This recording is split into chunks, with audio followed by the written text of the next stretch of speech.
welcome everyone. Thank you for joining our second Zoom with a View webinar. Last time we spoke to Lord John Mann, and today we're speaking to the lovely Tracy Ann Oberman. So just a few housekeeping issues. So if you want to ask any questions, if you go down to the bottom of your screen, there should be the option for question and answers. If you just type them there, I'll get to it at some point, rather than send an email, because I think last time a few people sent emails, but let's stick with on Zoom. And we're going on Facebook Live as well, and if you have to duck out or anyone you know wants to watch, we'll be posting this video later.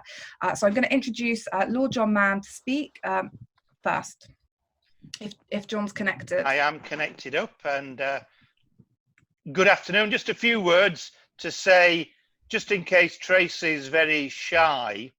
She's doing this major project that I'm sure she'll get questioned about, reconfiguring the Merchant of Venice, and in an anti-Semitic, anti-fascist context. And anyone who's listening in who might at some stage be able to help, know where we can raise a bit of money for this, to make this happen in a very spectacular way, please get in touch with Tracy or with me, and let's discuss it, because this is not just an important artistic event, it's of huge significance to the work that I and others are doing on anti-Semitism. So I just wanted up front to give that a plug and to hand over to you wonderful people. I shall be listening in, and if the questions aren't asked, I shall get online and ask mine. Thanks everyone for listening in. Great, so thank you so much, John. So I'm delighted to introduce Tracy Ann. Tracy is an award-winning actress, as most of you all know, and she's best known for playing Chrissy Watts in EastEnders, Mrs. Purchase in Toast of London, and Auntie Val in Friday Night Dinner. So recently, Tracy has been in the trenches against anti-Semitism and misogynistic trolls after confronting anti-Semitism in public life. So I guess, Tracy, to start, this whole series is looking at anti-Semitism from various different angles, and you've recently been fighting anti-Semitic and misogynistic trolls. But when did you first experience anti-Semitism?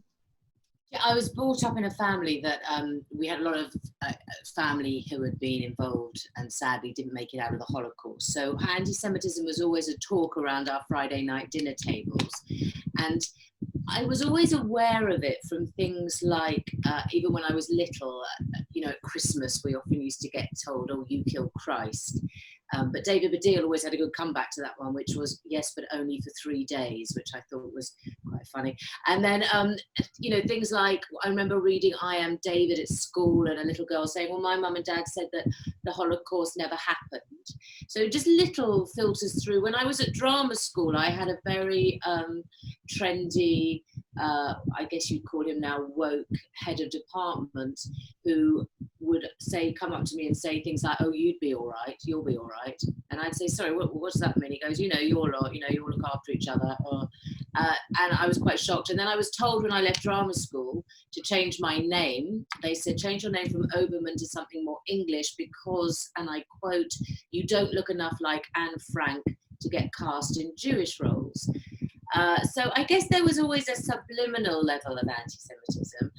But for me, I became very aware of it from around 2016, 17 onwards, which was mainly on social media, which was mainly for me, Twitter and Facebook.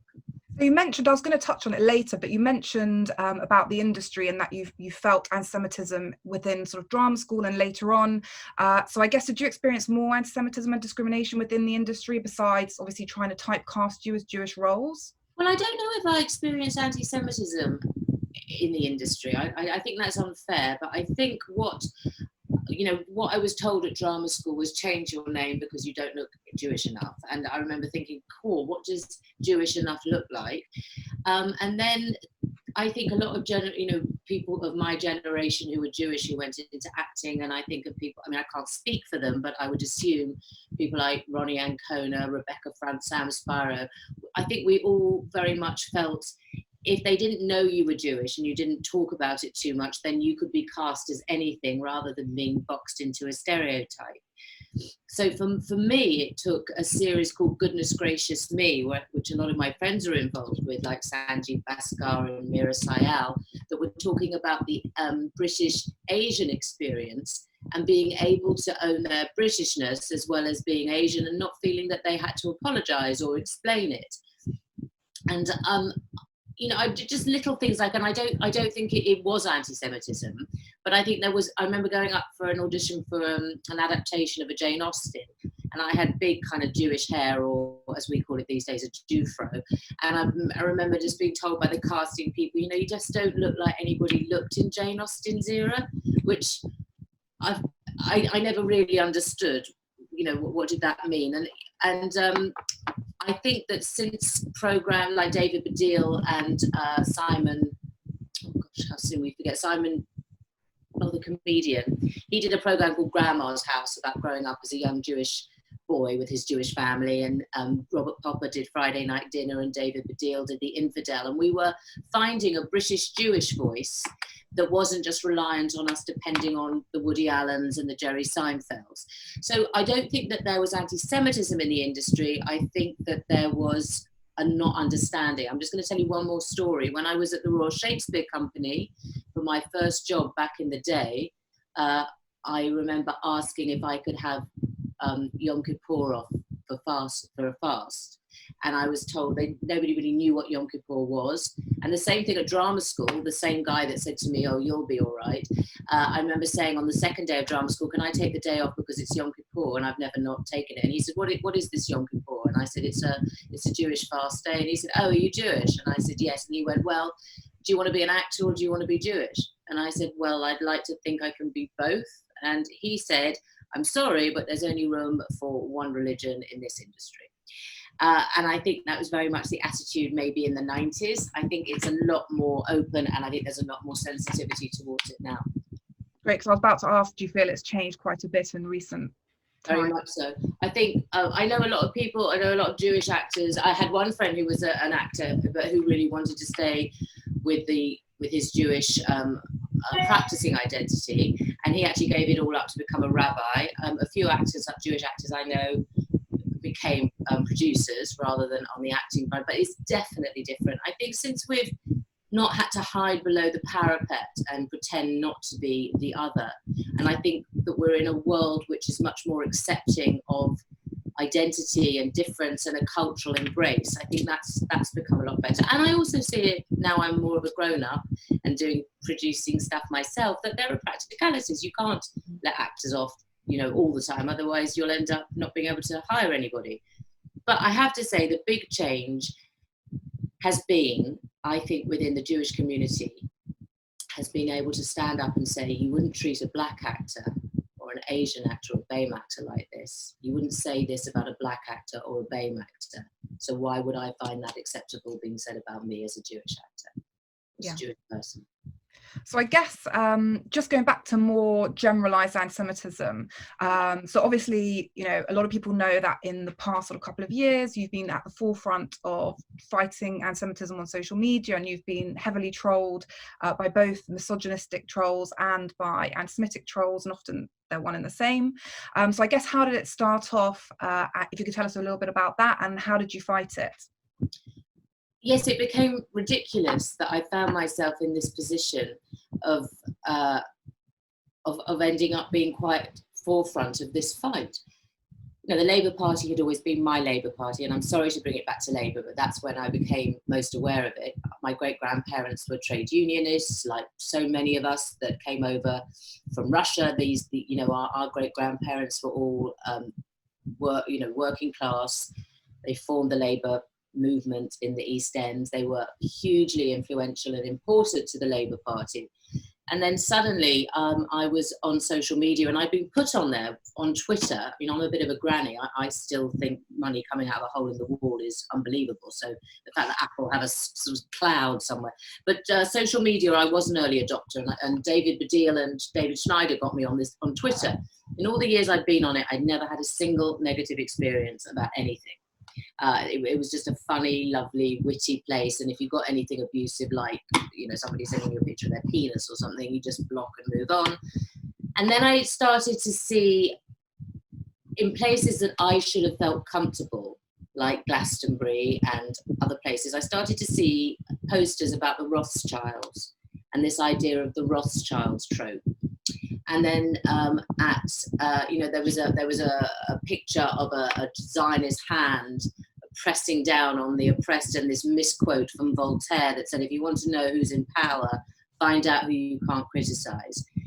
And then I started to see pictures of I think this was from the far right, but the Jewish female Labour MPs were being mercilessly trolled, who spoke out on what they perceived as anti-Semitism. I remember seeing the abuse that Luciana Berger was getting, which was disgusting, and nobody was really standing up, and people were gaslighting her. Lots and lots of things about Zio's controlling, Zio BBC, Zio this, Zio that. And people who were uneducated and who didn't want to bother to look into it didn't realize that Zio was a term used by the Third Reich to describe Jews. And also, to people who were uneducated, all of the tropes that were pushing around not only went back to Nazi Germany anti-Jewish propaganda, it was going back to medieval anti-Jewish propaganda. And I started to watch the vernacular of what was going on in the Labour Party, which used to be in the far out of, the farthest back benches, was suddenly, through Jeremy Corbyn, brought into the main house. And nobody was speaking up on it. And social media was the sort of place that the outraged woke would, go crazy over the misappropriation of an native Indian headdress. They weren't saying a thing about anti-Semitism. And when I used to question them, a lot of them said, I don't understand it. I think a lot of what Israel does is wrong, so I don't want to speak out. And also, attacking Jews was seen as punching up rather than punching down. Jews were white, we were all rich, we were all controlling, we were all in charge of everything. And so I started to challenge people like Vicky Kirby. I started to challenge Jerry Dowling. I started to challenge Naz Shah, who were talking about Jews and Zios and the state of Israel in such a racist way. You can criticize Israel all you want. When you start equating every Israeli as being a Nazi, when you start talking about pictures of Hitler next to Netanyahu, I think there is a difference. When you start. So this is a bit of a long ramble, but one day I started to speak out against what was happening to Luciana, and then Margaret Hodge, and then Ruth Smee, and I was getting a lot of rumbling abuse, and that mainly came from criticizing Jeremy Corbyn for not speaking out, and it was pretty bad. It was getting really bad. And then the big kickoff moment was I saw that a woman called Eva Janowitz, I think is her name. She's a woman who spray painted and graffitied the last remaining wall of the Warsaw Ghetto with the words "Free Gaza." Now, I'm sure, like many of the people watching today, the Warsaw Ghetto is where I lost a large amount of my family. My great-great-grandfather, many of them, all died there. So to me, ostensibly, she had defaced my family's grave. And she had been invited by Momentum, who we all know at that point was controlling the Labour Party pretty much, to speak at the Labour Party conference in an adjunct room. And the big propagandists for Labour, like a journalist called Ash Sarkar, spoke out and supported her, and many others within the party spoke out and supported her.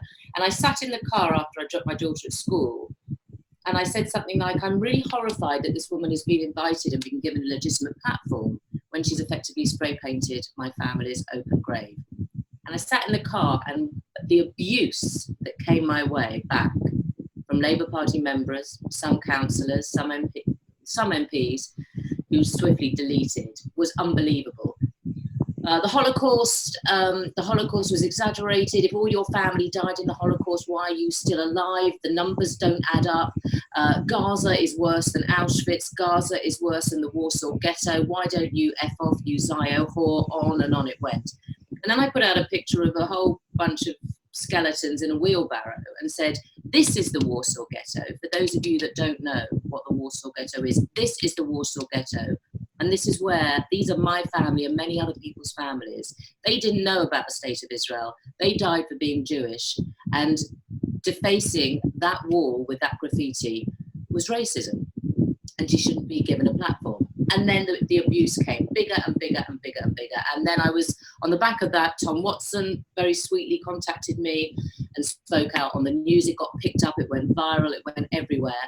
And from that moment, I found myself at the forefront with Luciana and Margaret and people like Lord Mann, speaking out on anti-Semitism, because everybody was either an ally or wanted me off that site and wanted my voice silenced.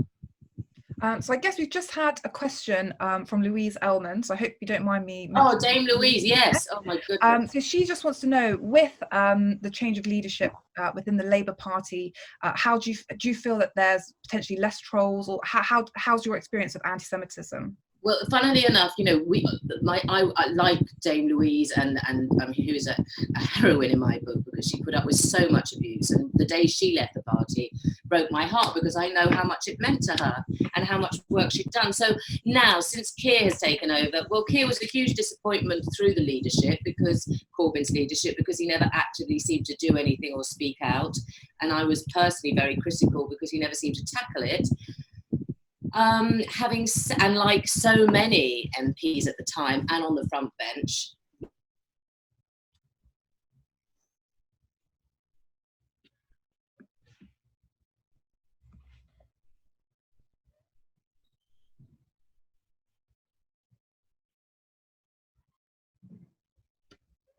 I think that there's great hope for the Labour Party, and I think he's doing a really great job.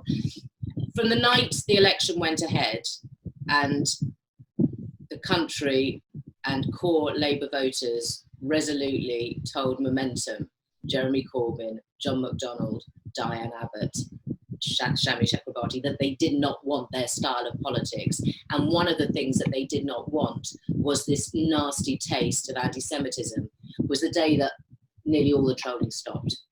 And the other thing to remember, and I'm sure Dame Louise will back this up, these weren't just ordinary sort of people typing away at night. This was an organised online trolling group. They were known as the Outriders. And they particularly targeted women. They particularly targeted Jewish women, because I think they thought that women wanted to be liked, were frightened, would be intimidated.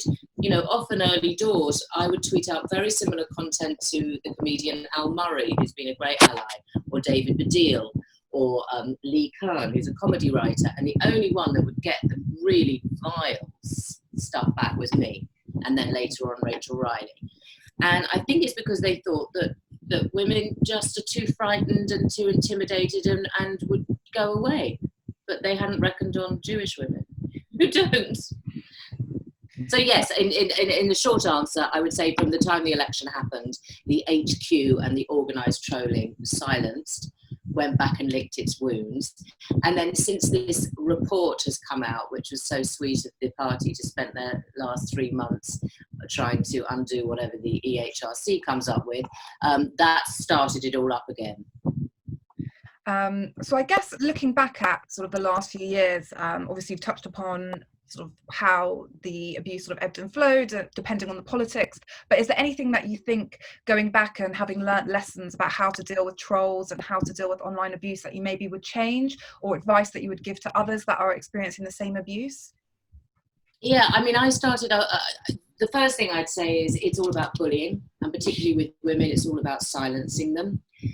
Because if a group of mainly men think that they can work en masse to pile on you, they call it a dog pile or a rat pile. Don't. If you believe you're speaking with your truth, do not be intimidated. And that's talking about school, in the workplace, anywhere in life. Because stand for yourself, stand for what your bottom line is. And I didn't feel that I had a choice, and I had to speak out on this, because it was so unfair that nobody else was picking up the mantle on this within the Labour Party, anywhere. You know, we kept getting told, but you're lying, it isn't happening, it's not true, you're imagining it, you're so oversensitive. The second thing I would say is there's the Rachel Riley has subsequently moved on to the camp, I think it's called the Centre of, well, they're working against trolling, and their argument would always be, don't feed the trolls, don't feed the trolls. Sometimes, though, it's very difficult because, as we all know, if you leave a lie sitting around long enough, it becomes a truth. So I think back in those days, I'm glad that I took on a lot of the lies and misinformation that was circulating around the internet. It needed somebody to break into those echo chambers of like-minded people to challenge. And if it meant that I had to become the target of hate because of that challenge, it was a sacrifice that I was prepared to take. I think what I hadn't understood early doors is when you reply to somebody on the internet, you should look on Twitter, you should see who's in the CC conversations, because often I'd end up responding to somebody 60-something times without realizing that that person was in it. So manage your social media account well, work out exactly who you're talking to, you drive the conversation, find out what your bottom line is and what you're not prepared to step away from, and also know your facts. So what I found the most disturbing was I didn't do this because I was trying to bring down Jeremy Corbyn. I did this because I was personally experiencing disgusting racism. You're a Zio whore, a Zio bitch. She doesn't pay her taxes. Don't listen to her. She's got a castle in the Dordogne where she hides her Jewish tax evading money. Her family didn't die in the Holocaust. She's exaggerating the Holocaust, and on and on and on it went. Actively, she is paid by the Israeli government to bring our government down. I mean, proper cuckoo kind of, and it was all organized. But if you can find your truth, stand for your truth, work out. And I felt that I couldn't do anything different. Right. So I guess some of the listeners would have heard of your podcast Trolled, which talks about this very topic and looks at with various people sort of trolling and their experiences with it and what to do. So I guess for you, what was your reasoning behind it? Was it an expression of your anger and your frustration, or did you feel it was more of a creative outlet? I found it fascinating that, you know, as we've seen, one of the left's big criticisms, you know, they go through everything. They go through you're a prostitute, that didn't quiet you. They go through that you were a tax evader, that didn't quiet me. All sorts of things. And then we got onto the paedophile. So when you see a picture of your head published next to Jimmy Savile's with the obvious inference that you are some kind of grooming paedophile trying to capture the left youth and turn them into your evil Zio ways, that's when it was like, wow. But it wasn't just aimed at me. It was, I could see it aimed at everybody that these groups disagreed with. So I started to think, trolling, particularly 2017, 18, 19 were the height of the kind of online organized trolling, and Twitter and other social media platforms. It was like the Wild West. It had gone from being fun to being really nasty and weaponized. And I thought, well, why do I keep going when I'm a really busy working actor? I write, you know, I'm a mum, I'm a daughter, I'm a wife, I've got a really busy life. What is keeping me here? And why are other people able to do the same? And I also would get so many messages from people saying, thank you, you've taught me to stand up for myself, or I'm at school and I can't cope, or, you know, I've got this horrible boss at work. There was one young Jewish student who was about to go to university, contacted me on Open Timeline, called Charlie York, saying, I'm about to go to university and I'm too scared to let people know that I'm Jewish because I've been watching what's been happening at Oxford University and other universities, and I'm frightened to even let anyone know I'm Jewish. And so I took her on, and everybody sort of went around her. And I wanted to basically make people brave. So I thought, well, I'm going to do this podcast. And within about 5 minutes, I put out I texted people that I was interested in. So Gary Lineker, who I knew had been trolled for, apart from football, but for having the temerity to speak out on immigration and refugees. Luciana, obviously, David Baddiel, who had been amazing at the forefront of fighting anti-Semitism. And then I got people like Deborah Meaden, who'd been speaking out on the EU, and Naga Munchetti, the brilliant radio BBC television news presenter. Racism beyond for being a black woman on television. And then who else? You know, Al Murray, Femi, who was very much Remain. All of these people that I spoke to were people that I really respected and admired on Twitter, but had also received a similar abuse to me. Danny Baker. I wanted to speak to Danny because I wanted to know what it was like to be at the eye of a massive Twitter pile-on for being accused of racism when you've sort of spent your whole life not being racist, but publishing a stupid thing, and then not only being, you know, trolled by Twitter, but basically by the BBC, who sacked him, and everyone else in the country. And I couldn't believe it, but he agreed to come on. Dom Jolly, just for being Dom Jolly. Just lots of really interesting people. Janie Godley, Scottish comedian, very outspoken, very much about Scottish nationalism. She would get death threats aplenty, and Frances Barber, who would speak out for against the Scottish referendum. So all of these people that I had on, they all had a similar story. They were all speaking out about something that they really believed in, then were getting loads of abuse, and then it was a case of how did they deal with it. You know, I don't believe in censoring people. I had Graham Linehan on, who was talking about transgender and his opinions on that, and he's had a lot. So every single person had almost exactly the same reactions to their opinions that I was getting. So it obviously didn't matter what I was saying. It was just having groups of people disagreeing with you. And then it was about listening to their life lessons of how they live their life, how they find bravery, what made them brave, were they always brave, is it bravery? And then the interviews turned into something else, which was sort of finding out what made these people tick. So that's what Trouble was about. Lovely. So moving on from something a little bit less sort of quite depressing anti-Semitism, to talk a little bit more about Friday Night Dinner, which I know a lot of our listeners will have been watching, and the new season that's been on recently. So I guess what drew you to the role? Because earlier you spoke about how, you know, people of, you know, ethnic minorities of various kinds are often cast in certain ways, or they're assumed that they have to have, you know, either or, like the religion of acting or the religion of, you know, their religion or their ethnicity.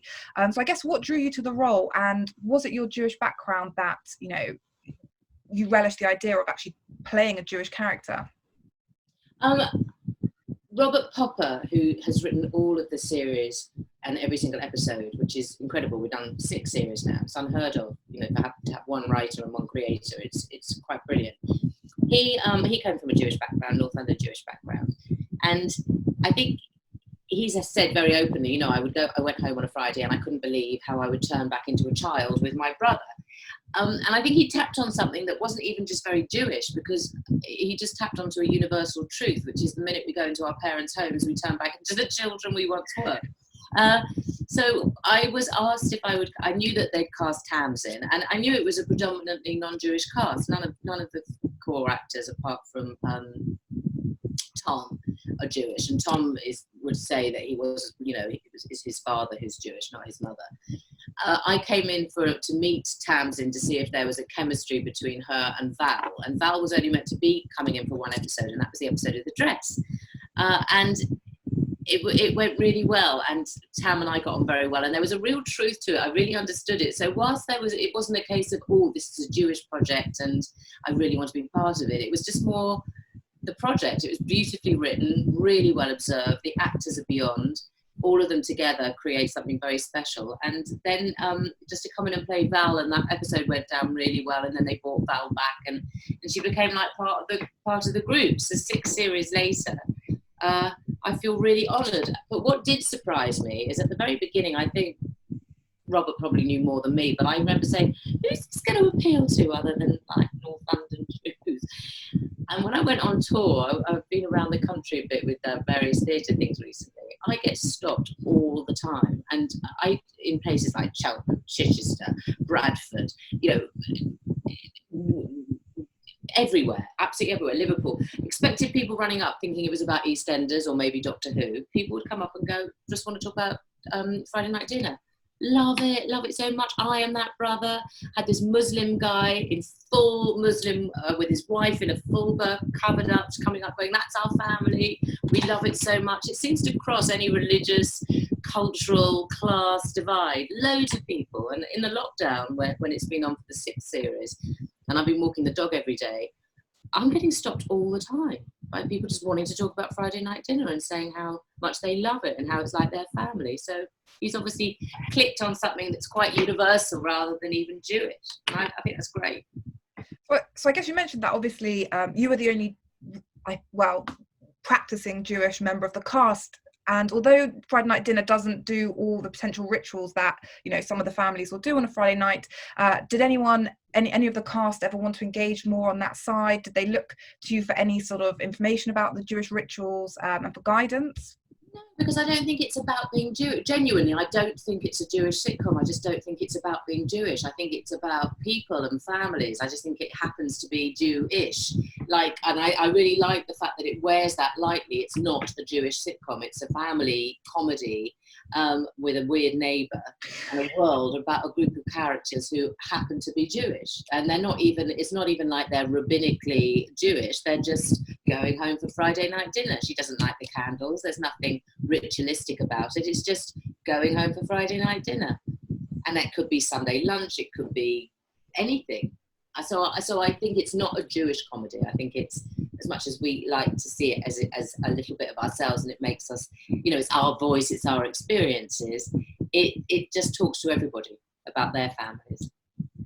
So moving on to a more recent upcoming project, Shylock, which we've spoken about before. So for the listeners, Shylock is a reworking of The Merchant of Venice, but set in 1930s London.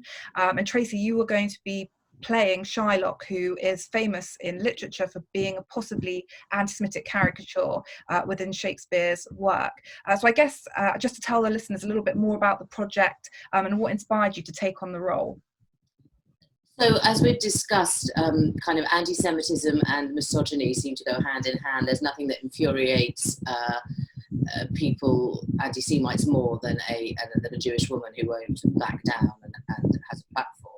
So I've often wondered what would happen to The Merchant of Venice if, like other productions where I've seen a female Hamlet, I've seen an all-female Julius Caesar, I've seen a female King Lear, I wondered what would happen if you took the villain of the piece, Shylock, the money-lending Jew, and turned her into a woman. You know, Shylock's main characteristics are he's obsessed and protective of his daughter. He's a widower. He runs this money. You know, he's a lender of money. He lends money to this non-Jew Antonio, who spat at him and spurned him for being a Jew for all these years. And he takes out a contract that says he wants this pound of flesh if Antonio can't pay him back.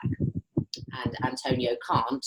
And Shylock says, I'm taking you to court and I want my pound of flesh. When people think of Shylock, you know, in our lovely English literature, we have two Jewish archetypes. We have Shylock, my ducats, my daughter. I want my ducats. My money's more important than my daughter, but I want my money. That's one. And then you've got Fagin. You've got to pick a pocket or two. So we've got these two adorable archetypes of slightly slippery, money-obsessed characters. So I bumped into a director at the Tonic Awards, which celebrates women in theatre, and she asked me what I was doing. And I said, I'm trying to work on a way of making a female Shylock based on my great-grandmother, setting Cable Street in the 30s against the Battle of Cable Street.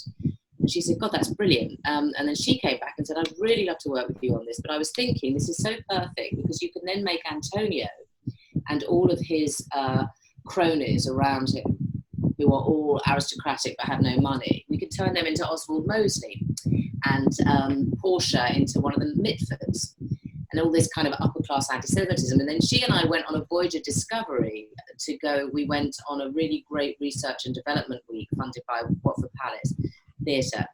And we went into the East End and we learned all about Cable Street. We learned all about the New Party, which Oswald Mosley had set up and was running on this anti-Jewish, what did he call them? You know, this is the idea of the Jews being internationalists, being bankers, being moneyed.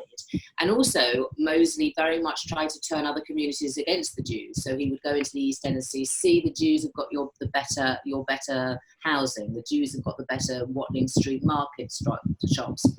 Also, I was brought up by my grandparents and great grandmother, who were all talked endlessly about the Labour Party, but also about their time in Cable Street. My great-grandmother was there throwing marbles out the window with her little baby Uncle Leslie in her arms. My grandma and my great-uncle Alf, they were there on the front line as kids. My Uncle Alf was pushed through a plate glass window on Commercial Road. You know, they talked about the dockers coming in. They talked about Mosley and these army on the army of police on horseback.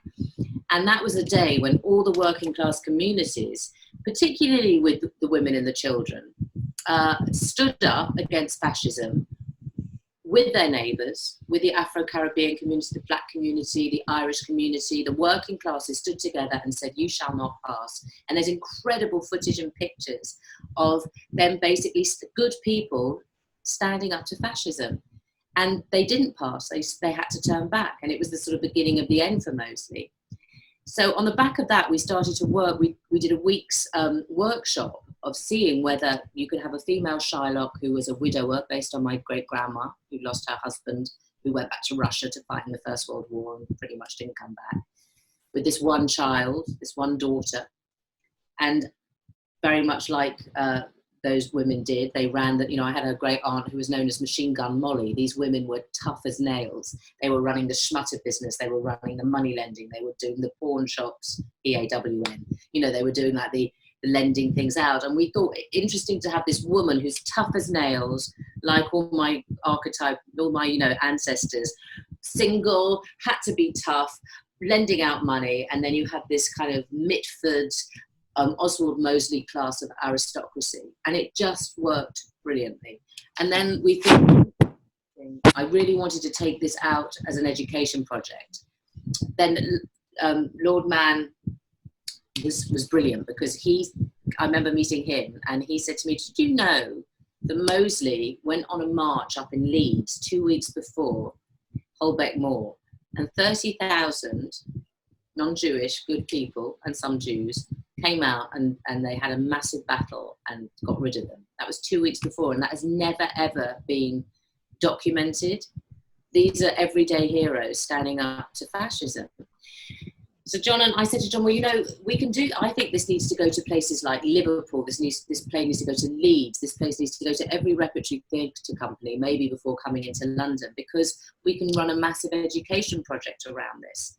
And my other big plan was that this play, along with the Battle of Cable Street and Holbeck Moor, should be part of Holocaust studies in this country of the 30s, because my daughter, who was 13, can tell you everything about the civil rights movement in America. She can quote chapter and verse, as she should, about Rosa Parks onwards and Alabama. But we have our own history and our own civil rights movement in the 30s, which was standing up against fascism, from working class people having a voice, putting together and trying to stop it. And I think that needed to be remembered. So we've had an enormous amount of support, and that was the idea. Lovely. So obviously everything that's going on, it was supposed to be from September, I think, onwards, but obviously with Corona and everything sort of on hold. I mean, what are the prospects for the project, and when are we likely to see it on stage? Well, you know, theatre is having a really difficult time already. One of the theatres that we were involved with, Southampton, has gone into administration, unfortunately. But you know what? There's a lot of goodwill and love for this. A lot of big producers have come on board. Incredible godmothers like Lucy Young of Lady Lucy Young. Listening now. So amazing. She's helped me so much. They really got behind this project. You know, so many amazing heavy hitters, Jewish and non-Jewish, have contributed towards it, because I think everybody understands it's bigger than just The Merchant of Venice, and it's bigger than Cable Street. It's putting it together and telling our British Jewish story that every school child should know about. So I think we're going to be making an announcement quite soon, but it won't be this summer, but I'm sure it will be at some point towards the end of this year, next year. We just need to I think just theatres and TV companies need to just sort out their insurance and where we're at. But definitely, I think people are crying out for good theatre. Don't you miss going to the theatre? Yes, just getting out and doing something cultural, definitely. I mean, as someone who's obviously not in that industry at all, I think what would be really interesting to hear about, I guess, is, has there been any more work on it since we've last spoken about it, when you were deciding that you wanted to do it in September? I mean, has the industry been able to do anything like, I guess, improvise how you would do sort of rehearsals or screen reading? I mean, I'm not an expert on this, but it would be really interesting to hear a bit about that. Well, I think most of the theatres at the moment are basically trying to keep going, because what we don't want is the government to use this as an opportunity to maybe cut back on subsidising theatres, because theatres are often, they've been in these communities for so many years. They're the cultural hotspot, and they're a real lifeblood, a real important part of local regional communities. So at the moment, I think most theatres are really busy trying to reprogram and work out how they're doing it. So we haven't been able to do any practical work on it, but I'm in constant communication, particularly with Bridget Larvel, the director. We're working out things all the time. She's constantly thinking about how we can work it, to the point that we were talking about how you could we bring in, she's just always thinking about different political interesting ways of casting it and workshopping it. So I think that's going to be the next phase. I mean, as an actor, actress, I'm going to reclaim the word, as an actress, I had a big BBC One series that was about to start, that was based on the 62 group. Oh, okay. Yes, very much so. Big 4-part drama that should have been filming now. I was then going into do Code 404 series 2, and then that was for Sky, and then starting The Merchant. So my whole year's work went down in 24 hours, and it's pretty scary times for those of us that work in the arts, because there's no end in sight as to when they can reopen. Will there be any desire to go to live events? Filming wise, they need to sort out how we can do it with all the social distancing, and there's no furloughing. So it's, practically it's a problem for everybody. So, but The Merchant is very much at the forefront. It's a story that a lot of people are behind and want to tell. So I'm really confident that it's going to happen. I'm looking forward to hearing what's going to happen in the announcement soon. So we've got a few questions that have come in. So somebody's asked us if you've ever had the cast of Friday Night Dinner round for Friday Night Dinner. So obviously you mentioned that the sitcom itself isn't about it being Jewish, but we sort of feel like it is ours in a way. So I guess, have you had the cast round for Friday Night Dinner yet? No, I haven't. It's a gorgeous cast, but every single one of them is so busy. I mean, Paul Britton barely stops for dinner, does he? He's in everything. Simon is busy making. No, but I will do. Do you know what? Once this is all up finished, I will try and get Jackie over for dinner. But what is lovely about that is, I've known Mark Heap for years. We did a comedy called Big Train back in the day, which was quite a cult comedy thing. And I've worked with Tom now on Dad's Army and Plebs and a few other things. So I sort of see him and he feels like family. And I'm very close to Tamsin. And it's a very, I should have them over. Quite right. In fact, Robert Popper should have them over. Robert, have us over for Friday Night Dinner. So I guess you mentioned a little bit about the comedies that you've been in with various actors who are in Friday Night Dinner. Someone's asked a bit more about the line of where comedy should, sort of the red lines where it should fall for anti-Semitism. So for example, jokes about Anne Frank, jokes about the Holocaust. I mean, how do you feel as a comic actor when, or someone who plays within comedies, when people use those sorts of jokes, whether it's in stand-up or other types of comedy? And where should those red lines be? Well, it's interesting. There was a recent furore with the very beloved Stuart Lee, who wrote a piece in the Observer a couple of weeks ago, sort of taking the mickey out of that Tory MP Tugendhat, and also Dominic Raab. And there was a really big furore saying, these are both Jewish men and you're taking the mickey out of their non-English sounding names. And it started up a debate that said, if you know that somebody is coming from a non-racist platform, should you judge them in the same way as you would, let's say, Bernard Manning? Also recently, I think Miriam Margolyes made some quip on television saying, when Boris Johnson was ill, I sort of hoped he died, but then I changed my mind. And everybody sort of said, you can't criticize Miriam because she's a good person and she's on the side of the angels, she's on the left. But equally, I remember when Jess Phillips made a joke about, I wouldn't stab Jeremy in the front. I wouldn't stab Jeremy in the back. I'd do it in the front. The very same people who are saying that it's okay to make jokes about Boris Johnson dying and Baron Tugendhat and his foreign sounding name would have gone mad if that had come out of the mouth of Bernard Manning or somebody else. So I think my rule of thumb would be, if you wouldn't want to hear it from people you would deem racist, like Jim Davidson or Bernard Manning, why should it be all right to hear it out of the mouths of other comedians? So I don't know what my red line is. I just know, I think when it makes me feel uncomfortable, or when I feel that there's a trope, I can't dictate for everybody else. I can just go by myself. But I think my rule of thumb is, I don't care who says it. If I don't like it, I don't like it if it comes out of Stuart Lee's mouth or Bernard Manning's mouth. And I don't care what the politics are. But sometimes it's clever and it needs to be said. I think it helps if the person that says it is Jewish, on the whole. And I think I would not define what I would consider to be black racist comedy. I would be told by some of my black friends, or similarly my Asian friends. So as a Jewish woman, I can tell you what I find offensive, and I have to stick by that. I hate Jewish mother jokes. I hate the idea of Jewish princesses. I hate the trope of a Jewish mother being this neurotic overbearing helicopter mother. I've never met one like that. Similarly, you get jokes like, what's the difference between a Rottweiler and a Jewish mother? The Rottweiler lets go. I find that's offensive. It's not been my experience of being a Jewish mother. It's not been my experience of any of my friends who are Jewish mothers. So I think the Jewish female archetype offends me, because I don't think it's true. I think there are women like that in general, just across the board, and a lot of women aren't like that. And I think the idea of Jews and money is uncomfortable. But on the other hand, I hosted a program for my sins called Jewish Mum of the Year a number of years ago, and people really took against it, which I understand why. But I do remember these women coming up. A woman came up and shouted in my face, and excuse my impression here, she went, "I can't believe that you would show Jewish women like that, shouting and screaming at each other.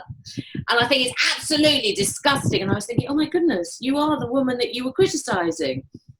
So we have to also be able to look at ourselves and laugh at ourselves, but know that the people that are making the jokes are laughing with us rather than against us. Because that does actually lead me on to my next question, because someone has asked about Jewish Mother of the Year. Yeah. So some actually criticised it for being anti-Semitic. I mean, you've mentioned that some people got involved and were messaging you about it, but what was your take on it? Because obviously you've mentioned now that you don't like those stereotypes, and do you feel that the show, countered them or maybe played into them a little bit too much? Well, it wasn't quite the show. It didn't end up being the show that I had sort of signed up to. And I didn't have a massive part to play in it. And then eventually in the edit got cut down to have a really minimal part. We really negotiated long and hard about whether, when I was first approached to do it, it made me feel like, God, what is this, a Nazi propaganda machine? I think they made it with really good intentions, and I think the idea was that they were then going to go on to Chinese Mother of the Year and Northern Mother of the Year and, Caribbean Mother, who knows? But the idea was that it was going to play out, it was going to become what do you call it, like not a brand, when you kind of, it's like when it was franchised, it would have been franchised to all the minorities. Everybody would have been offended, not just the Jews. In hindsight, it was a really odd program. But I think it was trying to, I don't even know what it was. I can't comment on it. I didn't make it.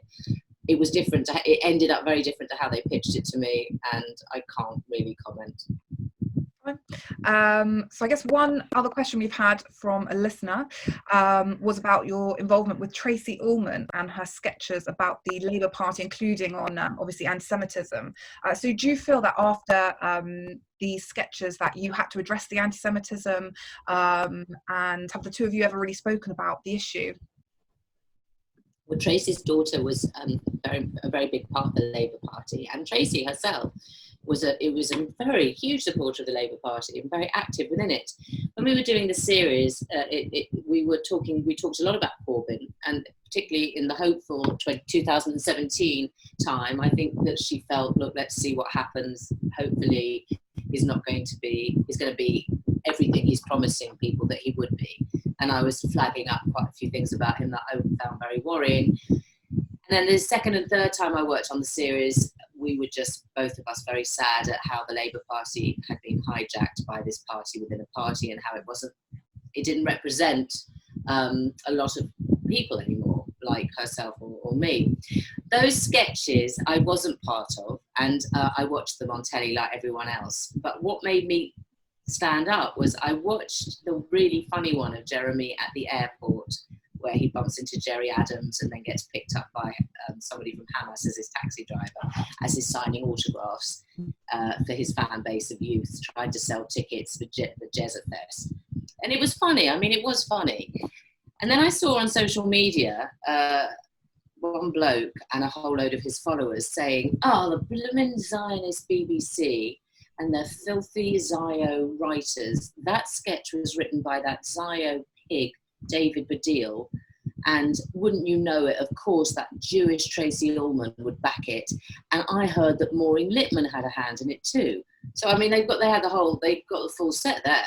And I just was watching this thing. I thought, bloody David Baddiel, Zio Lipman, Zio Ullman, Zio BBC. It's disgusting.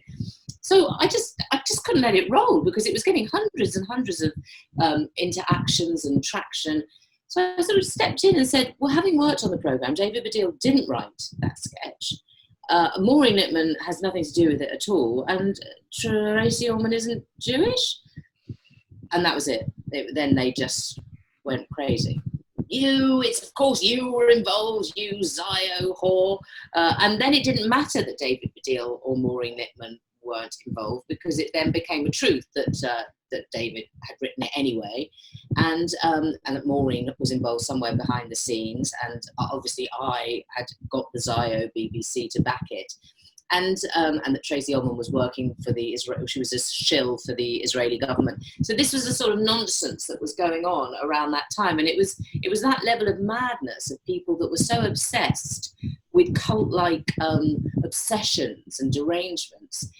That's why I think I kept having to call it out, going, you do realise you're talking nonsense, and you do realise how racist this is. So basically, you've just thrown every Jewish performer that you can think of and thrown it at a sketch that they had nothing to do with, but are blaming them for maybe poking fun at your beloved Jeremy. It was mad times. So we've got another question here about EastEnders. So I remember watching this when I was in my teens with Chrissy Watts. So I guess what drew you to the role of Chrissy, and did you have any sort of Jewish experiences while you were playing Chrissy in EastEnders, or was obviously the East End was once known as being the Jewish area? So just tell us a little bit more about that. I can't draw any Jewish content from that question at all. I'm sorry, as much as I'd love to, I cannot segue a single bit of Jew in there. EastEnders was crazy. I'd been a really good, solid jobbing actor for many, 12 years, been going along, doing my thing, really busy. And then suddenly I get asked to go in for an audition, but it was all very hush-hush. They sent me a script. I had to learn it. I didn't know anything about the character. I learned the script. I went in to meet them. 4 days later, they said, would you like to come back for a screen test with the actor? We're going to let you know that this is a long-running character and you're going to play his second wife. I assumed it was Ian Beale.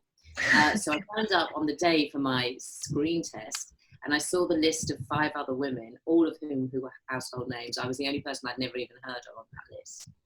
And as I was taken in by the casting director, she said, just to let you know, we're going to be meeting Dirty Den, Leslie Grantham. And I said, oh. And I walked in and he went, oh, are you the girl that does the voiceovers? And I said, oh, are you the girl who's been dead for 15 years? And we just got on really well. We just laughed and we did the scene. It went really well. But what they told me afterwards was that they'd kept the cameras on, and that, Leslie was really sharp and very funny and took no prisoners, but then neither did I. And they said that it makes me laugh when I think about it.